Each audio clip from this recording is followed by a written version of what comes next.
Hello friends, एक बार पुनः आप लोगों का स्वागत है हमारे यूट्यूब चैनल स्टडी 26 पे। और आज के वीडियो में हम लोग देखेंगे constitutional values and fundamental duties, जो कि बीएससी के रूप में आपने इस सब्जेक्ट को अगर चुना है ना, तो उसके फर्स्ट यूनिट के कुछ पोर्शन को देखेंगे, यानी कुछ टॉपिक को देखेंगे और अगले वीडियो में इससे आगे की बातें करेंगे।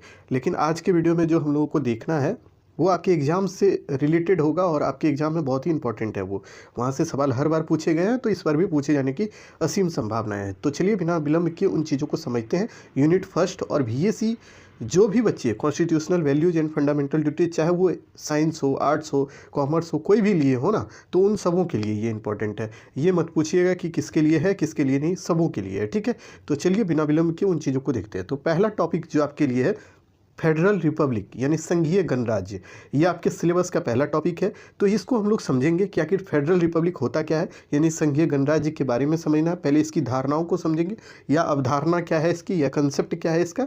फिर इसके बारे में समझेंगे कि भारतीय संविधान में इसको किस तरह से अडॉप्ट किया गया है, उन चीज़ों को देखेंगे। और भारतीय संविधान में इसकी स्थिति क्या है, उन चीज़ों पर हम लोग चर्चा करेंगे। तो देखिए, संघीय जो गणराज्य है ना, ये दो शब्द से मिलकर बना है। एक होता है संघीय, दूसरा है गणराज्य।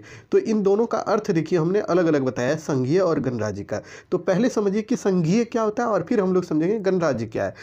तो संघीय का मतलब ये होता है, यह एक सरकार की ऐसी प्रणाली होती है ना, जिसमें सरकार की जो शक्तियां हैं ना, उनको दो स्तरों पर विभाजित कर दिया जाता है या उससे भी अधिक। ठीक है, यानी सीधा मतलब ये समझिए कि ये एक व्यवस्था है जिसके अंतर्गत सरकार की जो शक्तियां हैं उसे दो पार्ट में डिवाइड कर दिया जाता है। तो जैसे कि अभी इसको इस तरह समझिएगा, ये मान लीजिए संघीय व्यवस्था है किसी भी देश की, उसमें जो शक्तियां हैं ना, उनको तीन पार्ट में बांटा गया। जैसे केंद्र हो गया, राज्य हो गया और अन्य। अन्य का मतलब हो गया कि आप देख सकते हैं कि स्थानीय स्वशासन जो होता है, यानी ग्रामीण प्रशासन जो है, इन तमाम चीज़ों में इसको बांटा जाता है। ये एक मतलब बॉडीज है एक तरह से, ये गवर्नमेंट की। ठीक है, तो इसी को हम लोग समझेंगे कि संघीय मतलब क्या होता है। पहले उस चीज़ को समझिएगा जिसका अर्थ ये होता है कि ये जो सरकार की जो शक्तियाँ हैं ना, उनको दो या दो से अधिक भागों में विभाजित कर दिया जाता है। तो उसी को हम लोग बोलते हैं संघीय। ठीक है, यानी कि देखिए, केंद्र और राज्य के बीच अगर शक्तियों का विभाजन कर दिया जाए तो उसको संघीय बोला जाता है। जो कि आपको पता है कि भारतीय संविधान भी संघीय शासन प्रणाली को ही अपनाता है, इसीलिए आपको इसको पढ़ना पड़ता है। क्योंकि आपको हमने विशेषता जब पढ़ाया था भारतीय संविधान की, तो वहाँ पे हमने चर्चा भी किया था कि भारतीय संविधान में हमारे यहाँ संघीय शासन प्रणाली की बात की गई है और उसको अपनाया गया है। यहाँ पे आप देखिएगा, शक्तियों का विभाजन केंद्र और राज्य में बांटा गया है और उसी के आधार पर और एक शक्ति बांटा गया किसमें, तो समवर्ती सूची के रूप में, और उसी के अंतर्गत भारत में शासन तंत्र चलता है, जो कि हमने पहले भी बताया था और अभी भी हम बता रहे हैं आपको। इस चीज़ को ध्यान में रखनी है। उसके बाद देखिए, अब दूसरा सवाल होता है कि गणराज्य का मतलब क्या होता है। तो गणराज्य या लोकतंत्र, आप इस तरह इसको समझिए, या तो लोकतंत्र बोल दे या गणराज्य बोल दे, दोनों का मतलब एक जैसा ही होता है लगभग लगभग। गणराज्य का मतलब ये समझिएगा बच्चों, जहाँ पे जो हम लोग हैं, जैसे कि भारत की जनता है, वो अपना वोट करती है। वोट करने के बाद क्या होता है, यहाँ के नेता को चुनते हैं, यानी कि यहाँ के प्रतिनिधि हम लोग चुनते हैं, और वही प्रतिनिधि क्या होता है, हमारे देश का शासन चलाता है। तो इसी को बोलते हैं गणराज्य। गणराज्य में क्या होता है कि लोग अपने मतलब प्रतिनिधियों का चयन करते हैं वोट के माध्यम से, और वही वहाँ का शासन तंत्र को चलाने का कार्य करता है। ठीक है, तो गणराज्य का मतलब यही होता है। गणराज्य का अर्थ होता है जिसमें जनता वोट के माध्यम से अपने प्रतिनिधियों का चुनाव करती है। ठीक, तो यानी संघीय और गणराज्य, ये दो चीज़ समझ गए ना, इन दोनों शब्दों का मतलब समझ गए। अब देखते हैं, अब जो मेन मुद्दा बनता है कि संघीय गणराज्य की कंसेप्ट क्या है। यानी कि इसके पहले तो हम लोग इस दोनों वर्ड को हम लोग समझा दिए, अब इनके कंसेप्ट को समझेंगे और फिर भारतीय संविधान के रिलेवेंट में इसको देखेंगे कि भारतीय संविधान में इसकी स्थिति क्या है। ठीक है, तो अब चलिए उन चीज़ों को समझते हैं। पहली चीज़ें ये समझिए कि भारतीय संविधान में संघीय गणराज्य की व्यवस्था क्या है, उसको देखिए। आपको पता है कि जब भारत आज़ाद हुआ तब भारत का संविधान बनना प्रारंभ हुआ। चूँकि आपको हमने पहले भी बताया था कि देखिए, भारत जब अंग्रेज़ों का गुलाम था तो उस समय भारत में कोई संविधान बना नहीं था। लेकिन जैसे ही भारत आज़ाद होने के कगार पे आता है, तब आप देखिएगा कि कैबिनेट मिशन योजना के तहत भारत में संविधान बनने की प्रक्रिया प्रारंभ होती है, और इसी के तहत भारत में संविधान बनना शुरू होता है। तो इसी में जो है ना, भारत का जब संविधान बन रहा था, तो भारतीय संविधान के निर्माताओं ने संघीय गणराज्य की व्यवस्था को हमारे संविधान में एडॉप्ट किया, यानी कि उसको ले लिया। ठीक है, और अब आपसे सवाल यहाँ से ये बनेगा कि आखिर भारतीय संविधान में संघीय गणराज्य की व्यवस्था को कहाँ से लिया गया और कैसे लिया गया। अगर इस तरह से सवाल पूछे तो आप बोलिएगा कि देखिए, भारतीय शासन अधिनियम जो था भारतीय संविधान में जो है, इसको लिया गया भारत शासन अधिनियम 1935 के जो आर्टिकल आया था, 1935 का अधिनियम आया था, जो अंग्रेजों का शासन जब भारत में था ना, 1935 में एक अधिनियम आया, उसी अधिनियम में संघीय गणराज्य की चर्चा की गई थी, और वही चीज़ को हमारे संविधान के लागू होने होते समय इसको अपना लिया गया था। ठीक है, इस बात को ध्यान में रखिएगा। यानी कि सीधा मतलब ये समझिए कि भारत के संविधान में संघीय गणराज्य की व्यवस्था को यानी कि कहाँ से लिया गया, आपसे बोलेगा तो बोलिएगा 1935 के भारत शासन अधिनियम से लिया गया है इसको। ठीक, उसके बाद देखिए भारतीय संविधान द्वारा संघीय गणराज्य की व्यवस्था को अपनाने का मुख्य 2 कारण था। पहला कारण ये था कि भारत देखिए कितना विशाल देश है, इसका लगभग आप देखिएगा इसका क्षेत्रफल 32,87,263 वर्ग किलोमीटर के आसपास है, यानी कि बहुत बड़ा एरिया है भारत के पास, आपको पता है। उसके बाद देखिए इसमें भारत में एक चीज़ और भी है कि यहाँ पे सामाजिक और सांस्कृतिक विविधता पाई जाती है। यानी कि आप देखिएगा जैसे जैसे आप एक जगह से दूसरे जगह जाइएगा तो वहाँ की स्थिति और संस्कृति अलग हो जाती है। जैसे कि मान लीजिए आप देखिएगा आप बिहार में हैं तो बिहार की संस्कृति और यहाँ की स्थिति अलग है, सामाजिक स्थिति। वही आप यूपी चल जाइए, वहाँ थोड़ा परिवर्तन आपको दिखेगा। वही आप साउथ इंडिया चल जाइए, वहाँ भी परिवर्तन दिखेगा। जैसे कि आप देखिएगा पश्चिम बंगाल के लोग धोती यानी कि उसको बोल सकते हैं लुंगी पहनते हैं, वो लोग चावल खाना ज़्यादा पसंद करते हैं, वो लोग मछली खाना ज़्यादा पसंद करते हैं। वहीं साउथ इंडियन लोग क्या होता है, वो लोग इडली डोसा ये सब खाना पसंद करते थे। यानी कि हमारे यहाँ संस्कृति एकदम विभाजित है, यानी कि एक तरह से आप कर सकते कि यहाँ पे डाइवर्सिटी है यहाँ हमारी संस्कृति में, और उसी चीज़ को बनाए रखने के लिए हमारे संविधान के द्वारा इस चीज़ को अपनाया गया, किसको, संघीय व्यवस्था को। ताकि देखिए संस्कृति चाहे अनेकों नेक हो, यानी अलग अलग कई एक संस्कृति हो, लेकिन इस व्यवस्था के द्वारा यही प्रयास किया गया है कि इन सभी संस्कृतियों को एक साथ समायोजित करके यानी कि एक साथ संगठित करके बनाए रखना है। तो इसीलिए इस चीज़ को अपनाया गया। तो पहली चीज़ें ये ध्यान में रखिएगा, भारतीय संविधान में इसको क्यों अपनाया गया, तो इसका 2 कारण था कि भारत बहुत बड़ा क्षेत्र में है, इसलिए ये आवश्यक था कि एक संघीय व्यवस्था यहाँ लागू हो। दूसरी बात है ये ध्यान में रखिएगा कि भारत की सामाजिक और सांस्कृतिक स्थिति भिन्नताओं से भरी पड़ी है, इसीलिए इस व्यवस्था को बनाए रखने के लिए इसको अपनाया गया। ठीक, तीसरी बात है आपसे पूछेगा कि भारतीय संविधान में संघीय शासन प्रणाली को किस एक्ट के द्वारा अपनाया गया, यानी कि इससे पहले कहाँ था जिससे इसको लिया गया, तो आप बोलिएगा 1935 का अधिनियम, भारत शासन अधिनियम में इसको लाया गया था, उसी से इसको अपना लिया गया है। ठीक, इतनी चीज़ें इससे रिलेटेड जो भी कंसेप्ट है उसको हमने बता दिया। अब आगे की चीज़ों को समझिएगा। जो इसमें अब है कि भारतीय संविधान में जो है भारतीय गणराज्य की मतलब आप देखिएगा भारतीय संविधान में संघीय गणराज्य की क्या क्या विशेषताएं हैं उनको अब देखिए, यानी कि संघीय गणराज्य की विशेषताएं क्या है, अब उस चीज़ को देख लीजिए, इस टर्म को देख लीजिए, चूंकि यहाँ से भी सवाल आपसे पूछे जाएंगे। तो पहली विशेषता इसकी है शक्तियों का विभाजन, यानी कि ये जो संघीय शासन प्रणाली है यानी संघीय गणराज्य वाली व्यवस्था जो है, इसके अंतर्गत ये बात बोला गया कि शासन का सर्वोच्च कोई एक नहीं होगा, यानी शासन को 3 सूचियों में बांटा गया है। प्रथम सूची कौन है, संघ सूची, जिसपे कानून उनून बनाने का अधिकार केंद्र को है, यानी कि वहाँ यहाँ के केंद्र की जो व्यवस्था है आप जानते हैं लोकसभा राज्यसभा वो दोनों मिलकर इस पे कानून बनाएगी, जो कि केंद्र सूची के अंतर्गत आएगी। एक होता है राज्य सूची, राज्य सूची के अंतर्गत कानून वही बनाएगा जो विधानमंडल के सदस्य होंगे या विधानसभा के सदस्य होंगे। जैसे कि बिहार के अगर आप हैं तो आप देखिएगा पटना विधानसभा जो है हमारा यहाँ बिहार का, वहीं पे कानून बनता है राज्य से रिलेटेड। वहीं आप देखिएगा देश से रिलेटेड कोई कानून बनता है तो वो कहाँ बनता है, दिल्ली में आप देखिएगा लोकसभा और राज्यसभा में।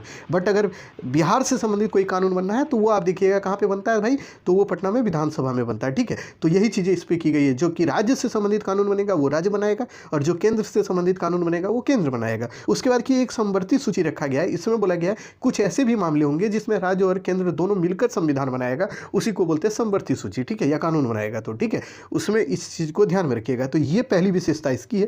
दूसरा है भारत का संविधान जो है लिखित है, ये विश्व का सबसे लंबा लिखित संविधान है, जो कि हमने पहले भी बताया था, तो इसकी एक महत्वपूर्ण विशेषता यह भी है। तीसरी विशेषता है द्वैध शासन प्रणाली। द्वैध शासन प्रणाली का मतलब होता है बच्चों, जो कि राज्य अगर राज्य के पास अपनी शासन तंत्र है तो वह भी स्वतंत्र है, केंद्र के पास है तो वह भी अपने लिए कानून बनाने के लिए स्वतंत्र है। तो द्वैध शासन प्रणाली का मतलब होता है डायरकी सिस्टम, इसको बोलते हैं। ठीक है, यानी कि ये खंड खंड में बटा हुआ है और उसके आधार पर ये यहाँ पे शासन तंत्र चलता है। कहने का मतलब सीधा ये है ना, इस तरह इसको समझिएगा। जैसे कि मान लीजिए ये केंद्र है तो केंद्र में शासन तंत्र चलेगा, राज्य है इसी के अंतर्गत 28 राज्य आप जानते हैं भारत में 28 राज्य, तो यहाँ भी अपना कानून चलेगा, लेकिन सबसे ऊपर किसका कानून होगा, तो देश का यानी कि केंद्र का कानून होगा। ठीक है, इस बात को ध्यान में रखिएगा।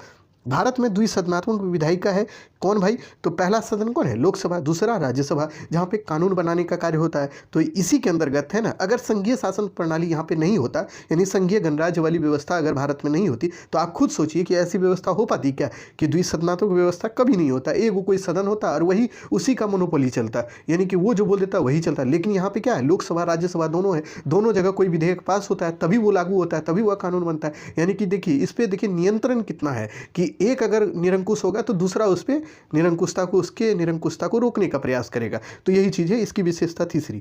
चौथा है कि संविधान की सर्वोच्चता की बात करता है, यानी कि भारत का संविधान सर्वोच्च है। आप जानते हैं भारत में रह रहे हैं तो भारत का संविधान ही सर्वोच्च है, इससे ऊपर कोई भी चीज़ नहीं है। भारत के संविधान को आपको मानना होगा। अगर आप नहीं मानते हैं तो आपको जेल में डाल दिया जाएगा। आप उसके बाद तो आप जानते ही हैं कि आपके साथ क्या किया जाएगा। इसलिए यह आवश्यक है। इसके अंतर्गत यह भी व्यवस्था की जाती है, या इसकी एक विशेषता यह भी है कि भारतीय संविधान की सर्वोच्चता की बात करता है ये। ठीक है, अगला है कि स्वतंत्र न्यायपालिका की भी व्यवस्था करता है, यानी संघीय जो गणराज्य की व्यवस्था होती है उसमें एक विशेषता यह भी होती है कि ये क्या करता है कि स्वतंत्र न्यायपालिका की बात करता है। यानी स्वतंत्र का मतलब है ना कि कोई भी जुडिशियरी सिस्टम है ना, वो अगर स्वतंत्र नहीं होगा, मान लीजिए बच्चों अगर हमारा सुप्रीम कोर्ट स्वतंत्र ना हो अगर, तो वहाँ पे क्या होगा, जैसा चाहेंगे वैसा कार्य करा लेंगे। इसीलिए ये आवश्यक है, भारतीय संविधान में इस बात की चर्चा है कि ये बहुत स्वतंत्र है। ये अपने ढंग से नहीं बल्कि कानून के नज़र से ये कार्य करेंगे, यानी कानून में जो भी चीज़ें वर्णित है उसकी व्याख्या ये करेंगे। ऐसा नहीं है कि कोई इंसान चाहेगा कि अगर उसने कोई सज़ा किया है तो उसको कोई मतलब उसके लिए दंड ना दिया जाए, तो ऐसी व्यवस्था नहीं है। अगर आपने सज़ा किया है तो आपको दंड मिलेगा। ये कानून के नज़र में आप अगर गलत हैं तो आपको उसके लिए दंड झेलना पड़ेगा। यह हमारे संविधान की एक विशेषता है, और इसकी भी विशेषता है किसकी, संघीय गणराज्य की। यानी सीधा मतलब ये समझिए, संघीय गणराज्य से अगर आपसे कोई भी सवाल बने तो इतनी चीज़ों को लिख दीजिएगा तो ये पूरा का पूरा टॉपिक खत्म हो गया, और यही पूरा चीज़ आपको लिखना होगा आपके एग्जाम में। ठीक है, तो यानी कि सीधा अगर कंक्लूज रूप में हम बताएं आपको तो संघीय गणराज्य के बारे में, तो इसको इस तरह समझिए कि संघीय गणराज्य की व्यवस्था हमारे संविधान में ली गई है। संघीय का मतलब ये होता है कि इसमें क्या है कि शासन का जो है दो भाग में इसको बांटा गया है, एक केंद्र दूसरा राज्य के रूप में। तीसरी बातें ये बोलिएगा कि गणराज्य का मतलब होता है जहाँ पे शासन के लिए जनता क्या करती है, अपने प्रतिनिधि को वोट के माध्यम से चुनती है। तीसरी बातें ये हमारे संविधान में कहाँ से लिया गया, 1935 के जो भारत शासन अधिनियम है उससे लिया गया है। उसके बाद इसकी विशेषताओं को लिख दीजिएगा तो ये पूरा टॉपिक खत्म हो गया। ठीक है, अब अगले टॉपिक को समझते हैं और अगले टॉपिक को देखते हैं। अब अगला टॉपिक है आपके पास कि कानून का शासन, यानी रूल ऑफ लॉ। आप जानते हैं कि कानून का शासन भारत में भी चल रहा है। भारत के संविधान को जब लागू किया गया तो उसमें इस बात की चर्चा की गई थी कि भारत में जो भी शासन तंत्र चलेगा वो कानून के हिसाब से चलेगा। ऐसा नहीं है कि जैसे तैसे चलेगा। इसको इस तरह समझिएगा, थोड़े आसान भाषा में इसको हम समझा दें आपको। अगर मान लीजिए आप कोई भी गलत कार्य करते हैं तो आपको देखिएगा, आपको पुलिस पकड़ के ले जाएगी, आपके साथ हो सकता है कि किसी तरह का मतलब टॉर्चर भी करे, वो आपको दंड भी देगी। तो ये चीज़ कैसे करेगी, तो हमारे कानून में इस बात की व्यवस्था है कि अगर कोई व्यक्ति हमारे कानून का उल्लंघन करता है तो उसके साथ मतलब उसको दंड दिया जाएगा। ठीक है, चलिए अब उस चीज़ को समझते हैं कि कानून का शासन या रूल ऑफ लॉ होता क्या है। इस कंसेप्ट को समझेंगे, फिर हम लोग समझेंगे भारत के संदर्भ में इसकी क्या विशेषता है या प्रामाणिकता है, या क्या इसमें मतलब हमारे संविधान में इसको किस तरह रखा गया, उन चीज़ों को वहाँ पे समझ लेंगे। ठीक है, तो चलिए बिना विलंब की इस चीज़ को अब समझते हैं। तो पहली चीज़ ये देखिए कि कानून का शासन जो होता है ना, इसका अर्थ क्या होता है, पहले इसको समझिए। तो इसका अर्थ ये होता है ना, कानून सर्वोपरि है, यानी कि कानून से ऊपर भारत में कुछ भी नहीं है। कहीं भी अगर रूल ऑफ लॉ कहीं पर चल रहा है, यानी कानून का शासन कहीं किसी भी देश में अगर है, तो वहाँ पर यही होता है ना कि कानून सबसे ऊपर है, उसके ऊपर कुछ भी नहीं है उस देश में। ठीक है, तो भारत के संदर्भ में अगर यहीं पे आप समझ लें तो भारत में भी यही चीज़ें चलती है कि भारत में सर्वोपरि क्या है, हमारा कानून है। कानून किस में है, संविधान में है। तो संविधान हमारे देश का सर्वोपरि एक तरह से किताब है जिसके पालन हर एक देश के नागरिक को करना होगा। अगर भारत कोई विदेशी यात्री भी आता है तो उसको भी उस चीज़ का पालन करना होगा। ऐसा नहीं है कि वह आके यहाँ पे उस चीज़ को तोड़ दे। अगर वो तोड़ेगा हमारे देश के कानून को तो उसको जेल में डाल दिया जाएगा। आप जानते हैं हमारे कानून में इस चीज़ की चर्चा भी है। तो इस बात को ध्यान में रखिएगा कि रूल ऑफ लॉ जो होता है ना बच्चों, उसमें क्या होता है, कानून सर्वोपरि है, यानी कि कानून से ऊपर कुछ भी नहीं है। अगर आप गलत हैं तो कानून आपको दंड देगा। ठीक है, इसके अंतर्गत यही समझना है। और सभी लोगों के लिए कानून समान है, इसका मतलब यही है। ठीक, दूसरी पॉइंट में इसको समझिए, कानून का शासन के अनुसार कानून सर्वोपरि है, उसके ऊपर कुछ भी नहीं है, ये बात ध्यान में रखनी है। और कानून के समान मतलब कानून के समक्ष सभी लोग समान हैं। ऐसा नहीं है कि कोई धनी है तो वही उसकी बातों को माना जाएगा, ऐसा नहीं है। अगर आप गलत किए हैं, आप धनी हैं या गरीब हैं, इससे कोई मतलब नहीं है। आपके लिए सब कुछ बराबर है। यानी कि अगर कोई गरीब व्यक्ति को अगर कोई भी कार्य के लिए उसको कारावास डाला जाए, यानी जेल में डाला जाएगा, तो हो सकता है अमीर व्यक्ति भी हो तो अगर वही जुर्म वह भी करता है तो उसको भी जेल में डाला जाएगा। ऐसा नहीं है कि उसको अलग रखा जाएगा। ठीक है, तो इसीलिए हमारे देश में इस कानून के अंतर्गत यही बात बोला गया है कि कानून के समक्ष सभी बराबर हैं और उनके साथ एक ही जैसा ट्रीट किया जाएगा। इस बात को ध्यान में रखिएगा। कानून के शासन में इस बात पर जोर दिया जाता है कि कानून के समक्ष सभी व्यक्ति समान हैं। कानून किसी भी व्यक्ति की स्थिति यानी उसकी गरीबी या अमीरी की परवाह किए बिना उनके हितों की रक्षा करेगा। अगर आप मान लीजिए गरीब हैं, आपने कुछ गलत नहीं किया और आपके साथ कोई गलत कर रहा है, तो आपके भी हितों की रक्षा कौन करेगा? कानून करेगा। आप देखते होंगे गांव देहात में या कहीं भी आप देखते होंगे, अगर कोई व्यक्ति किसी को मार देता है तो वो कहाँ जाता है? पुलिस थाना जाता है, यानी कि पुलिस के पास जाता है और वो FIR लिखवाता है। तो वही पुलिस क्या करती है? जो गलत है, जो व्यक्ति उसके साथ गलत किया है, उसको पकड़ के ले जाके जेल में डाल देती है। तो इसका मतलब ये हुआ, अगर इस तरह की व्यवस्था हमारे देश में नहीं होती तो आप खुद ही सोचिए कि क्या ऐसा हो पाता कि जो व्यक्ति अगर गलत नहीं है उसके साथ तो लोग गलत कर देते, लेकिन जो गलत है उसके साथ भी मतलब सही अंजाम नहीं होता। तो यानी कि भारत में अगर कानून का शासन है तभी तो कोई गलत है तो उसको सज़ा मिल पाता है। ठीक है, इतनी चीज़ें ध्यान में रखनी है आपको। अगली चीज़ों को समझिए अब क्या है कि भारत के संविधान के अंतर्गत कानून के शासन की स्थिति क्या है, यानी कि भारतीय संविधान में इसकी वर्णन किस तरह से की गई है। अब उस चीज़ को समझ लीजिए। देखिए, पहले कंसेप्ट को समझिए, फिर भारतीय संविधान को आपको पकड़ना ही होगा, क्योंकि एकदम हर एक क्वेश्चन में आपको इसी ढंग से आपको लिखना होगा। अगर इस ढंग से नहीं लिखिएगा तो आपको अच्छा नंबर नहीं मिलेगा। ठीक है, तो इस बात को ध्यान में रखिएगा। कंसेप्ट पहले बताइएगा और फिर बताइएगा कि भारत के संविधान में इसकी स्थिति किस तरह की है, उसकी चर्चा कर दीजिएगा। ठीक, उसके बाद देखिए, भारतीय संविधान में विधि के समक्ष समानता की बात की गई है। आप जानते हैं कि हमारे संविधान के आर्टिकल कितने में, आप बताइएगा, आगे हम अभी बताएंगे, बट अभी आप बताइए कमेंट करके, विधि के समक्ष समानता की बात हमारे संविधान के किस आर्टिकल में की गई है, यानी अनुच्छेद में की गई है। अगर आपको पता हो तो बताइए, नहीं तो अभी तुरंत हम बता ही देंगे। उसके बाद देखिए, जब भारत का संविधान बनकर तैयार हुआ ना, तब उसमें भी इस बात की चर्चा की गई थी कि कानून के समक्ष सभी व्यक्ति समान होंगे, किसी भी व्यक्ति के साथ उनकी स्थिति के आधार पर कोई भेदभाव नहीं किया जाएगा। यानी कहने का मतलब यह है, जब भारत का संविधान बनकर तैयार हुआ तो उसमें भी बोला गया कि देखिए भाई, कानून के समक्ष सब व्यक्ति समान है। ऐसा नहीं है कि किसी को विशेष अधिकार मिलेगा और किसी को कुछ नहीं। यानी मान लीजिए अगर धनी व्यक्ति कोई है और वह भी डकैती या चोरी करता है तो उसको भी वही सजा मिलेगा जो कि गरीब व्यक्ति किया होगा उस चोरी को। यानी कि अगर गरीब करे चोरी तब भी वही सजा, जो अमीर करेगा चोरी वह भी, उसको भी वही सजा मिलेगा। ठीक है, तो ये हमारे संविधान के अंतर्गत चर्चा है। ठीक, इतनी चीज़ें आप समझ गए होंगे। अगली चीज़ों को समझिए कि आखिर भारतीय संविधान के किस अनुच्छेद में इसकी चर्चा है। तो देखिए, अनुच्छेद 14, इसको याद रखिएगा। आर्टिकल 14 में कहा गया है कि विधि के समक्ष समानता की बात की गई है। यानी इसका मतलब ये हुआ कि विधि के समक्ष सभी व्यक्ति भारत में समान हैं। यानी कि किसी भी व्यक्ति को किसी भी प्रकार का विशेषाधिकार प्राप्त नहीं है। यानी कोई भी विशेष अधिकार प्राप्त नहीं है आपको कि आप अगर गलत करते हैं तो आपको नहीं कोई दंड दिया जाएगा, ऐसा कोई विशेष अधिकार आपको नहीं है। अगर आप दंड करते हैं तो आपको भी मतलब कानून के समक्ष आपको भी उसी तरह का दंड दिया जाएगा। ठीक है, दूसरी बात है, विधियों का समान संरक्षण की बात की गई है। यानी आर्टिकल 14 में दो बातें की गई है। पहला, विधि के समक्ष समानता की बात, और दूसरी बातें क्या की गई है, विधियों का समान संरक्षण, यानी कि आपको भी और हमको भी, सबों को, यानी कानून का संरक्षण करना होगा, यानी कानून की बातों को मानना होगा। ये बात भी कही गई है इसमें। ठीक है, इतनी चीज़ें ध्यान में रखनी है। उसके बाद देखिए, भारतीय संविधान में विधि के शासन यानी रूल ऑफ लॉ की व्यवस्था को ब्रिटेन के संविधान से लिया गया है। ये बहुत इंपॉर्टेंट क्वेश्चन है, आपसे बनेगा कि भारत के संविधान में रूल ऑफ लॉ यानी कानून के शासन की व्यवस्था जो है वो कहाँ से ली गई है, यानी किस देश के संविधान से ली गई है। तो आप बोलिएगा ब्रिटेन के संविधान से इस बात की चर्चा है, यानी इस बात को लिया गया है और भारत के संविधान में इसको अपनाया गया है। ठीक है, तो ये पॉइंट बहुत इंपॉर्टेंट है, इसको ध्यान में रखनी है, इसको याद कर लीजिएगा। ठीक, अब देखिए, ये पॉइंट यहीं पर खत्म होता है, यानी यह टॉपिक यहीं खत्म होता है कि रूल ऑफ लॉ यानी कानून का शासन जो है आपसे पूछेगा तो इतनी चीज़ें अगर इससे रिलेटेड लिख दीजिएगा, एक दो उदाहरण आप अपने हिसाब से डाल दीजिएगा, तो ये पूरा का पूरा चीज़ कंप्लीट हो गया। ठीक है, अब अगले टॉपिक को देखते हैं। अगला टॉपिक जो फर्स्ट यूनिट का तीसरा टॉपिक है आपका, उसको अब देख लेते हैं। ठीक है, अब है आपका टॉपिक सेपरेशन ऑफ पावर, यानी शक्तियों का पृथक्करण। यानी कि शक्तियाँ, आप जानते हैं भारत में जो भी शक्तियाँ हैं, यानी कि जो भी भारत के शासन तंत्र को चलाने के लिए जो हमारे संविधान में शक्तियों का प्रावधान है, उसको तीन भाग में बांटा गया। एक है कार्यपालिका, न्यायपालिका और विधायिका। कार्यपालिका का कार्य होता है किसी भी चीज़ को लागू करना, और न्यायपालिका क्या करती है, वो न्याय करने की कार्य करती है। यानी कार्यपालिका क्या करेगी, कोई भी चीज़ को एग्जीक्यूट करेगी यानी लागू करेगी। न्यायपालिका न्याय करेगी और कानून का संरक्षण करेगी, यानी संविधान को संरक्षित रखने का कार्य करेगी।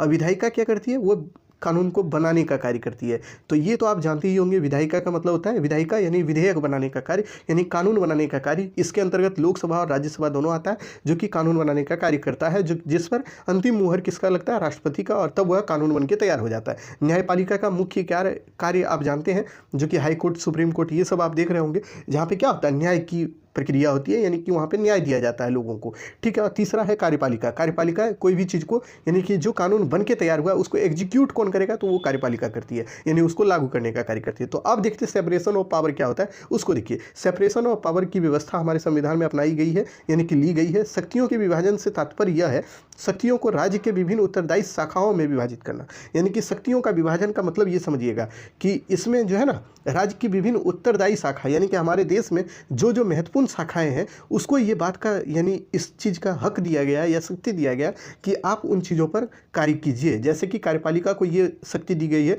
कि आप उसको, यानी कि कोई भी कानून है उसको लागू करिए, ठीक है। न्यायपालिका का मुख्य कार्य क्या है, वो कानून का संरक्षण करे, यानी कि जो भी कानून बना हुआ है देश में या हमारे संविधान है तो उनका संरक्षण करने का कार्य कौन करता है, तो वो न्यायपालिका करती है।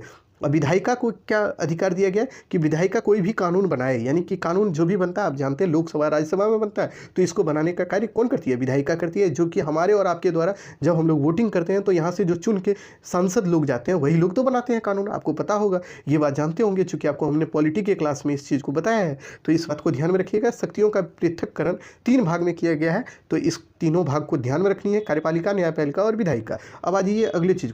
अब देखिए शक्तियों के पृथक्करण का महत्व क्या है, यानी कि इसके क्या इंपॉर्टेंस है, क्यों इसको लागू किया गया है हमारे संविधान में। तो इससे देखिए व्यक्तियों की स्वतंत्रता की रक्षा होती है, पहली बात तो ये, इससे क्या होता है कि व्यक्तियों की स्वतंत्रता की रक्षा होती है। दूसरा, कुशल प्रशासक बनाने में मदद मिलती है इससे। तीसरा, निरंकुशता दूर होती है, यानी कि देखिए कोई भी मतलब एक तरह से मान लीजिए कोई भी पोर्शन, यानी कि शक्तियों का जो पृथक्करण 3 भाग में किया गया है, कार्यपालिका, न्यायपालिका और विधायिका में, अगर कोई भी इसमें से कोई भी, अगर मान लीजिए कार्यपालिका का शक्ति बढ़ जाए और वो अपने मन से कोई भी कानून बना दे, यानी कि जो कि संविधान में वर्णित ना हो और संविधान से मेल भी नहीं खाए, तो उस पर कौन उसको रोक लगा सकता है, कौन भाई, तो न्यायपालिका, ठीक है। तो यानी कि इसका मतलब ये हुआ कोई भी बॉडी वो निरंकुश नहीं हो सकती है, यानी कि वो समान रूप से संविधान के अनुरूप ही कार्य करे तो बेहतर है। अगर वह निरंकुश होगी तो उसको भंग कर दिया जा सकता है, ठीक है। ये बात भी चर्चा की गई है। उसके बाद देखिए विधायिका को मनमाने ढंग से कानून बनाने से रोकता है यह।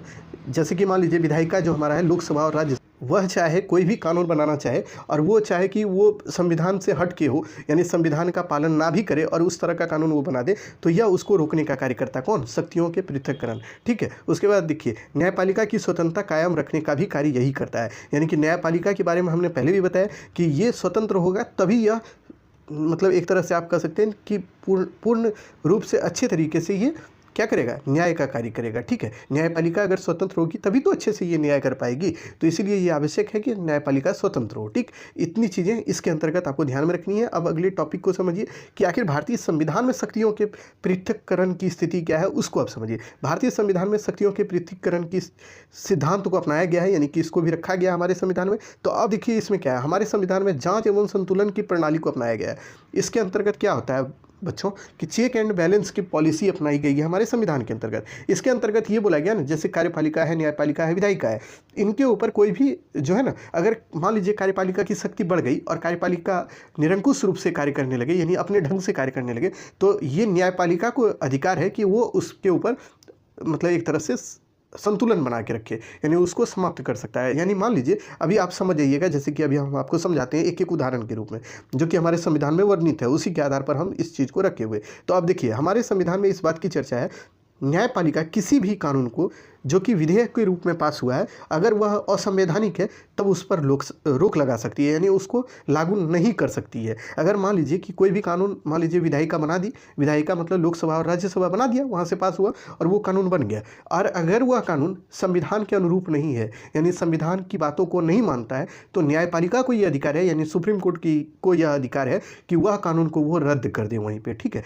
तो ये भी अधिकार है, पहली बात है ये ध्यान में रखिएगा। इससे क्या हुआ कि अगर मान लीजिए कि विधायिका का शक्ति बढ़ा तो उसको रोक कौन दिया, न्यायपालिका, यानी कि वो बढ़ ही नहीं सकता। मान लीजिए आप ही को समझाते हैं, अगर मन आपका करे कि अभी हम तुरंत जाके एकदम एक मोटरसाइकिल खरीद के लिए आए, लेकिन आपके पास पैसे नहीं है, तो आप किससे मांगिएगा पैसा, अपने मम्मी पापा से, और मम्मी पापा से मांगे और मम्मी पापा आपको तड़ाक से एक थप्पड़ लगा दिए, तो आप बैठ जाइएगा, बोले भाई छोड़ो हटाओ अब हम गाड़ी उड़ी नहीं लेंगे, तो आप बैठ जाइएगा। तो इसका मतलब क्या हुआ कि आपकी शक्ति पर रोक कौन लगा रहे हैं, आपके मम्मी पापा। इसी तरह हो गया बच्चों, यहाँ पे ये ध्यान में रखिएगा, न्यायपालिका जो है यानी सुप्रीम कोर्ट हो गया, हाई कोर्ट हो गया, ये सब रोक लगा सकती है कोई भी कानून पर जो कि विधेयक द्वारा पास होकर बना हो, उसको रोक सकती है, ठीक है। दूसरी बात है ये ध्यान में रखिएगा इससे रिलेटेड कि विधायिका कार्यपालिका के कार्यों की समीक्षा कर सकती है, यानी कि कार्यपालिका कोई भी कार्य करती है, अगर वो विधायिका चाहे तो उसके बारे में समीक्षा कर सकती है कि वो कार्य सही है या गलत है। अगर सही नहीं है तो वो उसके ऊपर चुनौती भी दे सकती है न्यायपालिका में जाके, और उसको खंडित करना होगा। ठीक है,